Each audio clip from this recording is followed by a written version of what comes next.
Man, listen. In my last video, my last post game to Summer League, right?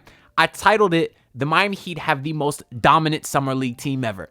And I had a whole bunch of hater Celtics fans in my comments saying, "Oh, y'all only won by 5. How the hell is that dominant?" Well, how is that 30-point dub versus the Oklahoma City Thunder? Listen, I also started that video by saying the Heat Summer League roster is an all-star roster. And I joked saying, if they were in the actual NBA, they could win 40 games or 50 games. Is that a joke still? Yeah, it's obviously a joke. I just want to make clear that I understand it's Summer League and I want to put some perspective on all this. But that being said, I'm reacting to the game. So yes, I'm going to sit here and get hyped when we seen a game that's amazing.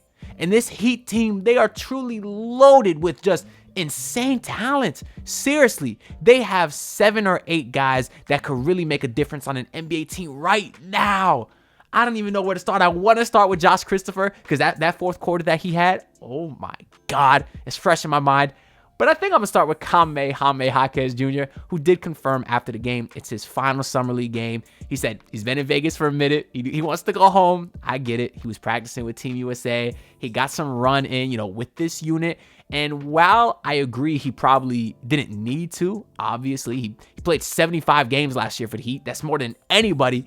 I understand why the Heat did want to give him some burn. Let him run as the guy. They interviewed Udonis Haslem during the game, and UD said, "Hey, Jaime's it's his time to step up this year. You have no more Caleb Martin," and UD specifically said Jaime is going to take a lot of those minutes. He's going to need to be a lot more aggressive on offense, and allowing him to be the guy in Summer League kind of allows him to showcase that.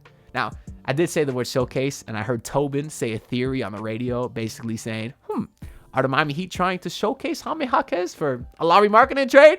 I don't think so. I think they just wanted to let him run as the guy. And tonight, again, obviously another great game for him. 23 points in 23 minutes, 5 rebounds, 2 assists, 2 steals, 8 of 13, 3 of 5 from 3, uber efficient from all over the place. And obviously, I think the shooting is the thing that he said himself he really wants to improve going into his sophomore season. He said he wants to be a knockdown shooter. We've seen the offseason videos with the form looking great, and it was nice to see him knock it down at a 60% clip tonight. Another theory I heard about him playing in the Summer League is they want to give him some run at point guard, kind of see how he handles that. And only 2 assists tonight, but I do feel like he made some really nice plays, had a great lob to Kel'el Ware earlier in the game, and we have seen that connection multiple times throughout the last couple games of Summer League. Again, though, 3 turnovers for Jaime Jaquez. Last game, I didn't even mention, he was great all around. I think he had 5 assists, but he also had 5 turnovers. I don't think Jaime Jaquez is a playmaker, not a point guard. Is he a guy that can find the open man? Sure. But you don't want him to be the facilitator of your offense. So maybe the Heat just wanted to see if it was possible, but going into the regular season, he's not going to have that role. He's either going to be, the glue guy in the starting lineup that could get you a bucket, or the guy coming off the bench that could get you a bucket and obviously play defense, really do a little bit of everything, because obviously his offensive game is crazy. The finishes he had today was unreal. Driving into the paint and ones, contorting his body. He is insane at finishing in a way exponentially better than Caleb Martin. So they're not similar in that regard at all. But it's clear if you're watching these games, Jaime Jaquez is just way better than everyone out there, which is exactly what you want to see when you're talking about a guy that is going to be a pretty, integral part of your rotation going into next season. Can't say enough good things about my boy, Jaime Jaquez Jr. Moving on, let's go back to the bench. Josh Christopher, 23 points tonight in 20 minutes, but 20 of those were in the fourth quarter. If y'all did not see Josh Christopher tonight, I feel sorry for you. This is one of those all-time memorable performances. I don't care if it's Summer League. I'm going to be talking about this to my boys 20 years from now. Remember that game Josh Christopher had? And who knows, maybe it leads to great things. I mean, we heard his story last game. He basically reached out to UD saying, "Hey, my career is not going the way I wanted to. I think I need that Heat culture. I need that discipline that you guys instill." And obviously, I respect the hell out of that. I respect the hell out of a guy who wants to work. And apparently, Christopher's been working with the Heat since May. So he's been with the organization the last couple months. He's been able to get some run in the Summer League. And last game scored 20 points. I need to correct myself. I said Kel'el Ware was the second leading scorer. It was Josh Christopher with 20 apiece off the bench. And today, again, absolutely caught fire from 3. hit a crazy fadeaway falling out of bounds, had a couple nasty slams. I need to do a deeper dive on Josh Christopher, just like I did with Isaiah Stevens in my last video. Kind of broke him down, said where he came from. I really got to do a video on Christopher because he is, again, he's making himself, he's playing too good to ignore. And that's been the theme with a lot of guys on this team. Well, and I should mention his defense too, because he is a dog on defense. And for him to reach out to Udonis Haslem, we know he must be gritty on the defense side of the ball, because you're not coming to Miami if you just think you're going to shoot and do nothing else. Because that is what kind of, Christopher was looked at in the league as kind of a streaky shooter, a Tim Hardaway Jr. type, but he's showing that he can be pretty good on both sides of the ball. Same thing with Isaiah Stevens to kind of transition into him now. In the video I just posted, I broke him down, his offensive game and stuff. And I did want to say, I should have mentioned his defense, because even today, I felt like he continued hustling hard on defense, being a pest on that end, and really affecting his opponents, even though he's only 6 feet. So shout out to Isaiah Stevens' defense too. But we know he can facilitate. But in my previous video, I also kind of talked about how versatile a scorer he is. And we saw that today too. Now, the boy only finished with, he also did not start today. They started Zion Pullen. So off the bench for him in 21 minutes, only scored 9 points and 7 assists. With 1 turnover. So obviously the ratio is insane, but he hit like back-to-back threes in the second half to really pull away. Tough shots, catch and shoot, and really continues to be super impressive. Obviously the scoring is not going to jump out at you, but what I want to talk about is the efficiency. Again, 1 of 2 from 3. Oh no, that's not him. 3 of 3 from 3 today, 3 of 5 overall, and he was a very efficient scorer in college. That is what he is, a no mistake guy.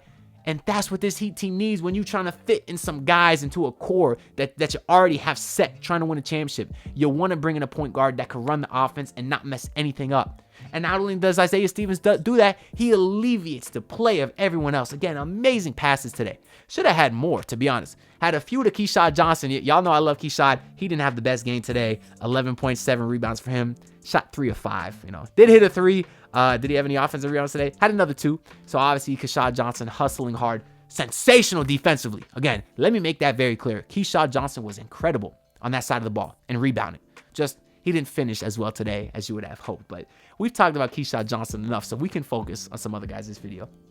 But obviously, Isaiah Pullen, incredible facilitating. Once again, finding guys all over the place and running an offense beautifully. They gave him a ton of credit on the broadcast, which I also love to see.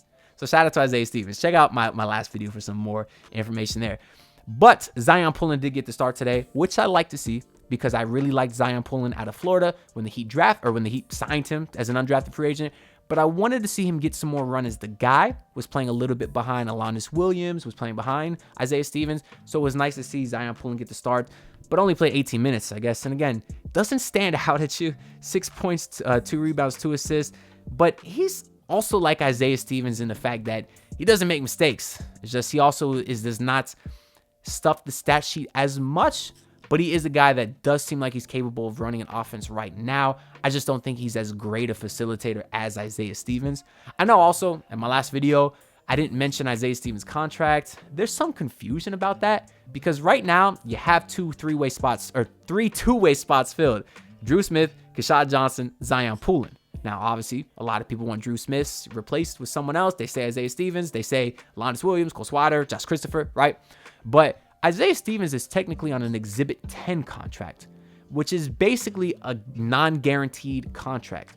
So I'm actually unclear on how that works. I just know it's not a standard deal, but I do think it's above a 2-way, if I'm not mistaken. I don't think he can get poached, meaning I just got a text. Did the Heat trade for Lauri Markkanen? No. Then you're going on silent. Listen, it's not a standard deal. I think if he plays well, it becomes guaranteed. But if it doesn't, they could sort of waive him and it doesn't count against the cap. That's kind of what Isaiah Stevens' contract is. But I believe it's higher than a 2-way, just to clarify. So if somebody does take Drew Smith's spot, it's most likely going to be Josh Christopher or Cole Swider, who we can talk about him real quick. It's his first bad game.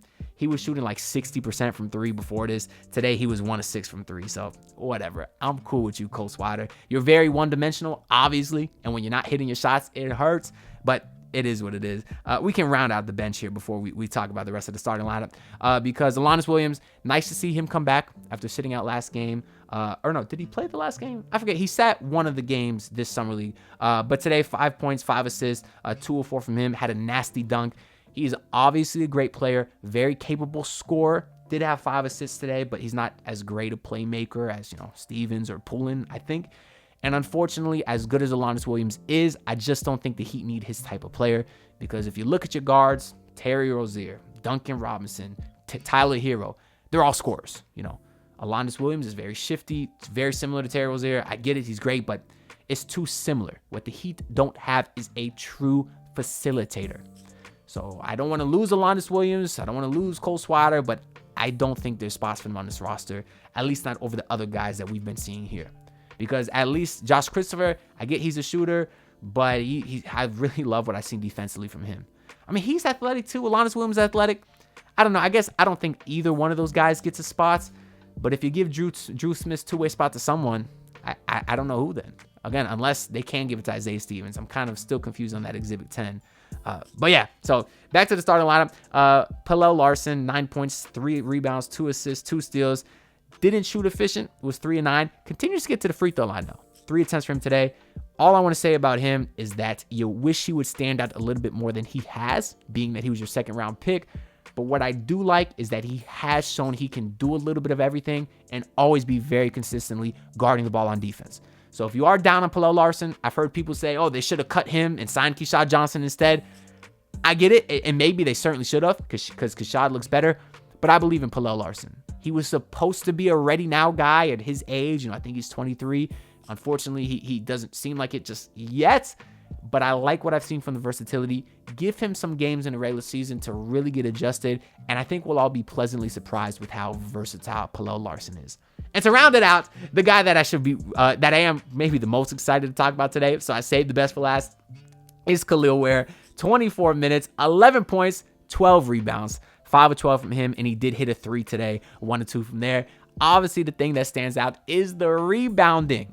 I've got a lot of comments over the last several days saying, oh, Kel'el Ware, he doesn't try hard on the boards. He doesn't have energy there. He's too soft. And what I was kind of saying was, I don't think it's an effort thing, because he tries his ass off on defense. It is not easy to rotate back and forth to block all the shots that he's been getting. So I don't think it's on an energy thing. I just don't think he chases a lot of these rebounds because he's not strong enough yet. They said he's 240. Maybe he looks a little bit skinnier. I'm not entirely sure. But you see in games like tonight, he is more than capable of getting a lot of rebounds, and he does look big out there compared to a lot of guys. It's going to be different in the league.